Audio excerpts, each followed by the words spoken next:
সেটা হচ্ছে যে আমার একজন জুনিয়র অ্যাডভোকেট ভাই আছে, ও খুব সুন্দর একটা লিখেছে, আমাকে একটা টেক্সট করেছে। আমি টেক্সটটা পড়ে আপনাদের শুনিয়ে দিচ্ছি।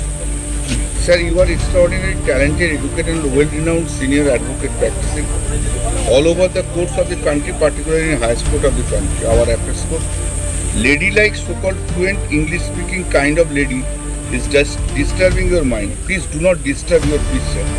You are precious to us and our country. You are senior most politician, Lok Sabha elected consecutive time over 2 decades MP.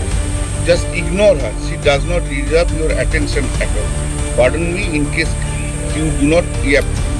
So, Mohammed is not my subject matter.